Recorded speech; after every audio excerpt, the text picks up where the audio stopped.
So I'm going to be telling y'all how I have managed to lose 30 pounds and keep it off, while I also show y'all how to do this super cute braided hairstyle. Fantastic, because my hair is getting so long. And also, 30 pounds down is quite a transformation, and since I've been helping people lose weight in sustainable ways for almost 10 years, I thought I'd listen and give some feedback. And trust me, you're going to want to watch this whole video. One of the biggest things that I had to come to terms with is that there's no such thing as a cheat day. At least there shouldn't be. Have you ever known someone, maybe it was you, who ate so good during the week and then had a cheat day or a cheat weekend where they just ate everything in sight, completely ignoring their hunger and fullness levels? I've shown y'all what I eat. I've had pizza, tacos, gone out on the weekend and got Mars with my friends.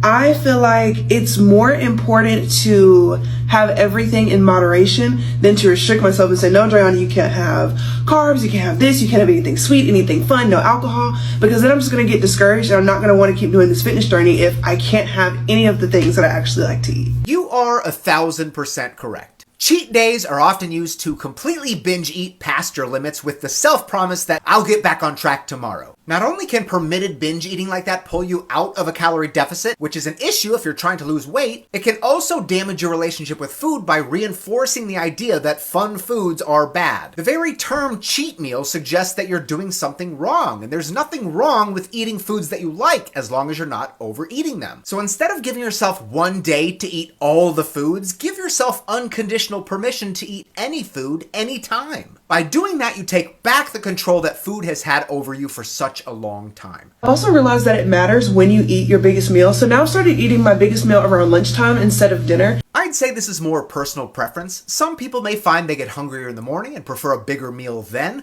Others don't like much of a breakfast and prefer to have a bigger lunch or dinner. Does it matter? Sure, because knowing when you get hungriest and addressing that hunger accordingly can help prevent you from getting too hungry and overeating later. Know your body and plan ahead. Because I like to weigh myself in the morning, not necessarily to see the number, but just to remind myself every day that I have a goal. If you can step on the scale every morning and feel neutral about the number you see, great. In my experience, most people on a weight loss journey don't feel neutral about that number. Seeing the number go up or not move much at all makes them feel like they're doing something wrong, even though it's totally normal for that weight to fluctuate. If you find yourself getting fixated on the number on the scale each day, why not instead put the scale away and write your goal on a sticky note and place it on your mirror or on your front door before you leave for work. Or make it a background on your phone. There are countless ways to remind yourself of your goal that don't include what you weighed that morning. I also feel like one of the biggest contributing factors to my weight loss journey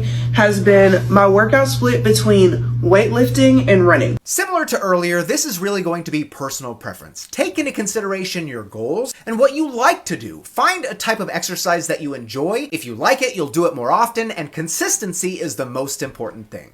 Recently, I've started to prioritize running, but I still do incorporate weightlifting because I do want to be stronger and I do want to look stronger, and I know that weightlifting is a sustainable way to lose that weight and keep it off. Weightlifting can be a wonderful tool. It can help build muscle to shape your body and increase your metabolism. It can empower you and help grow your self-confidence. If you're able to lift and you enjoy it, or you're curious about it, do it. But I do want to remind you that exercise, while great for you, shouldn't only be seen as a way to lose weight. Keep a positive relationship with exercise by thinking about it as a form of self-care. Another thing that I feel like really helped me have sustainable weight loss is the fact that I didn't have a date by which I wanted to lose a specific amount of weight. I wasn't saying like, oh, in the next 3 months I need to lose 45 pounds because I'm going on this trip and like it's really important. If you've been watching my videos, you know that one of my biggest pet peeves is when people put timelines on weight loss. I think it often sets you up for disappointment if it doesn't happen. If your deadline gets closer and you're not there yet, you might take more extreme measures. And if you tell someone else I lost X amount of weight in, say, 6 months, they're going to try and emulate that, and that may not be a reasonable time frame for them, setting them up for failure. The fact that you're not doing those things and you're just letting this be part of your lifestyle without rushing it is definitely what has helped make this sustainable for you.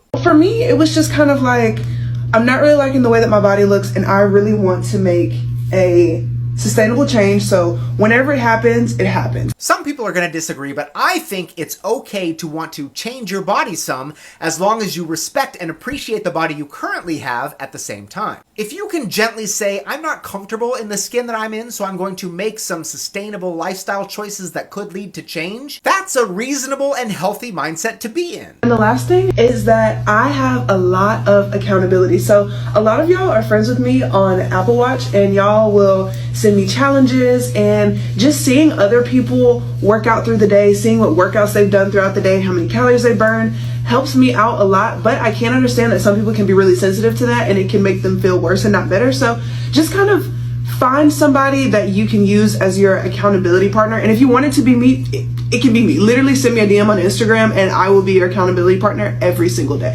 Done. Look, part of this I love and the other part I don't. The part I don't like is the one you already mentioned. Using an Apple Watch or a Fitbit to see how many calories you burned compared to someone else is no bueno. Like you said, that can often just make you feel worse about yourself. We are all at different places in our journeys. We have different body types that allow us to burn different amounts of calories, and those calories burn metrics on your watches and phones aren't accurate to begin with, so you should really stop looking at them. The part I loved is when you talked about accountability and support during a fitness journey, which I agree is so important. That's why I have a support group for my clients. It's a pillar of my coaching program. It's literally the difference between feeling like you're alone on this journey or feeling like you're part of a collective community that loves and supports you. That makes a huge difference. Oh, but I didn't learn a single thing about braids.